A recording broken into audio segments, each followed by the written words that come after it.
So a few years ago, there was a lady at church and she gave my wife and I some strawberry plants from her garden. My wife and I, we planted them and it was interesting to watch these plants to produce and to reproduce, to produce strawberries and send out shoots and make new plants. And pretty quickly we were gathering or harvesting pretty many strawberries. But we weren't the only ones to notice the harvest, and in a few years, the animals around us began to notice it, the birds and whatever else, and they began to try to steal our fruit. And so what we did, we found some old screen material at the house, and we covered the plants with that, and we were still able to get our strawberries. But this year, it's been interesting to say the least. There was a whole group of robins around that had discovered the strawberries, and they figured out how to get through the screen to get to the strawberry plants. And every time we'd walk out to the strawberry patch, we'd see birds under the screen trying to get out. And then, quite frankly, my wife was getting pretty aggravated. So me being me, we had some chicken wire, some 2-inch chicken wire in the basement, and I decided to make some covers out of that 2-inch chicken wire.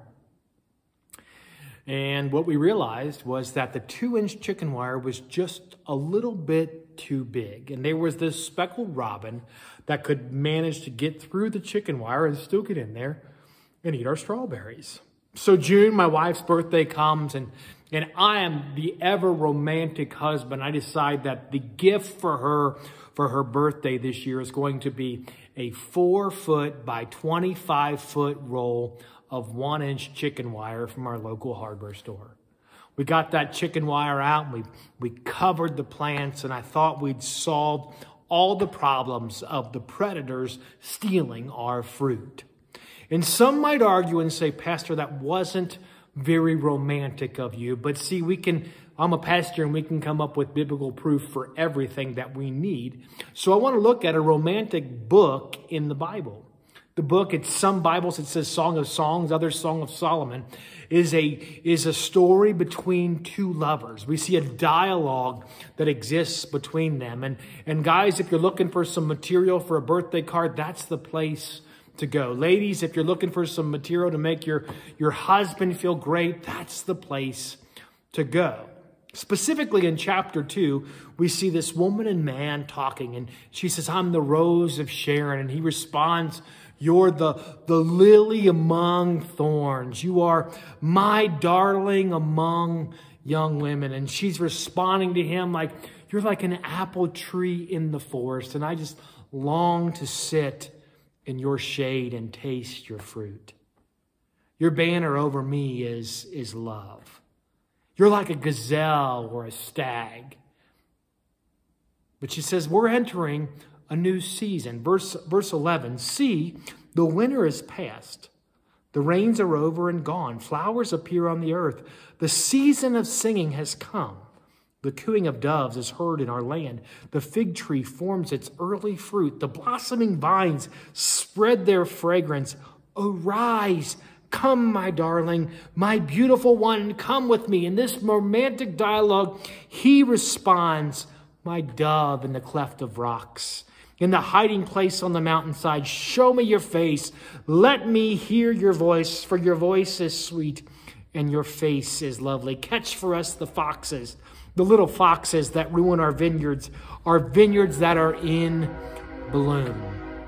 Verse 15, catch for us the foxes, the little foxes. Our vineyards are in bloom. In the midst of this romantic dialogue, she's saying we've entered a new season. It's a season of fruit. It's a season where we're getting ready to rejoice and experience. And his romantic response is, I'm going to buy you some chicken wire so the speckled robins can't steal our fruit. We're going to catch the foxes. We're not going to let them rob from us anymore. A stretch, maybe a little bit.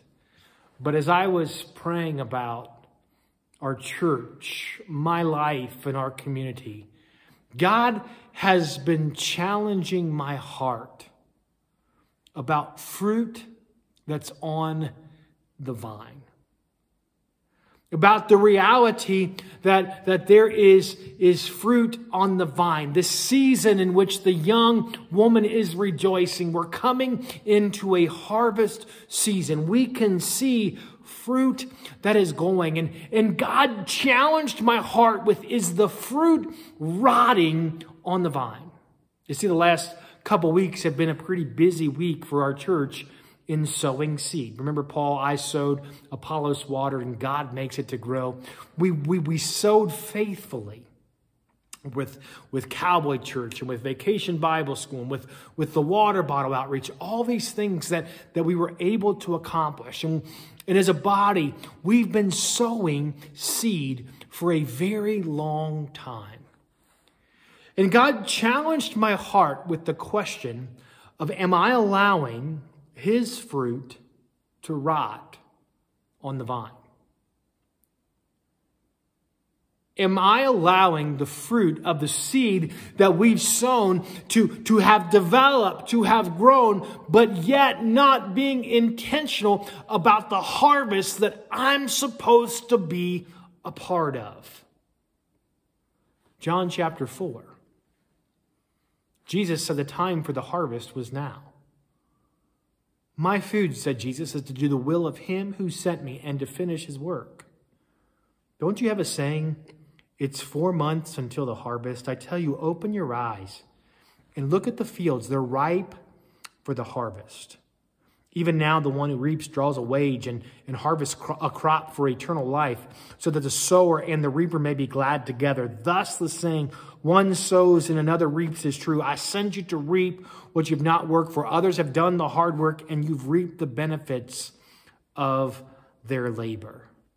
You see, I am convinced, I am compelled that from the seed that has been sown, whether it's in the 12 years that I've been a pastor in this church, or the time that you've invested in your community or in your family, that the seeds that have been sowed, there is fruit that we need to recognize, because the time to harvest is now. How foolish to have fruit that we don't harvest from the vine. How sad to let the strawberries die on the plant and not enjoy them. It's foolishness. Ecclesiastes, there's a time for every season, a season for every activity under the heavens, a time to be born, a time to die, a time to plant, and a time to harvest. You know, the interesting thing is that when a fruit becomes ripe, it's the most vulnerable season for that fruit. You know, when our strawberries become ripe, it's when the ants start to eat it. It's when the robins start to see it. It's when the rabbits start to recognize it. There's just a short window of time in which I can harvest the right fruit to get the reward that God desires. If I don't harvest it in the right moment, the foxes may consume it, or it may decay on the vine. You know, physically, I think we get that. But God is challenging me spiritually about that very fact. Are there those who we've planted seed, who are ripe for the harvest, but are decaying on the vine? Matthew 9, when He saw the crowds, He had compassion on them because they were harassed and helpless like sheep without a shepherd. He said to His disciples, the harvest is plentiful, but the workers are few. Ask the Lord of the harvest, therefore, to send out workers into His field. If you look at 2 Corinthians 5, Paul writes that we've been given the ministry of reconciliation, that we've been given the purpose. He says, change our eyes in 5:16. He says, help us to see things from a different perspective. God has given us a purpose. That purpose is a ministry of reconciliation. What are we reconciling? That which was broken to that which is whole. We're bringing the brokenness of man to the plans of God. We're Christ's ambassadors. That's the purpose.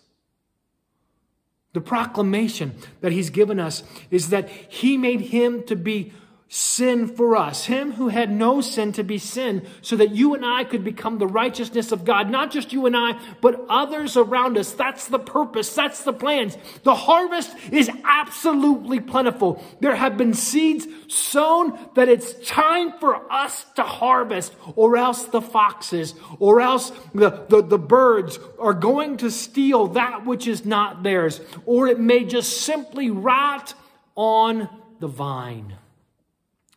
Where are the laborers? John 10:10 says, the thief comes only to steal, kill, and destroy. I've come that they may have life and have it to the full.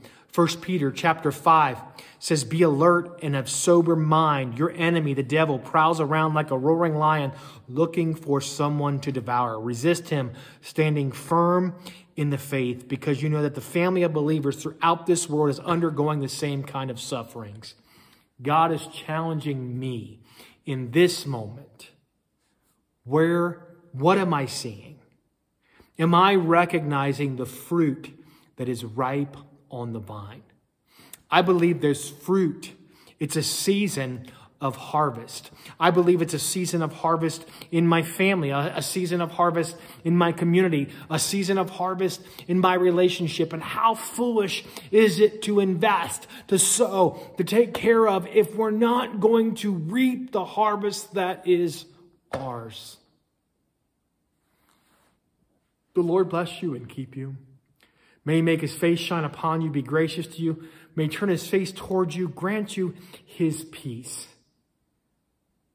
And may your eyes be aware of the fruit so it doesn't rot on the vine.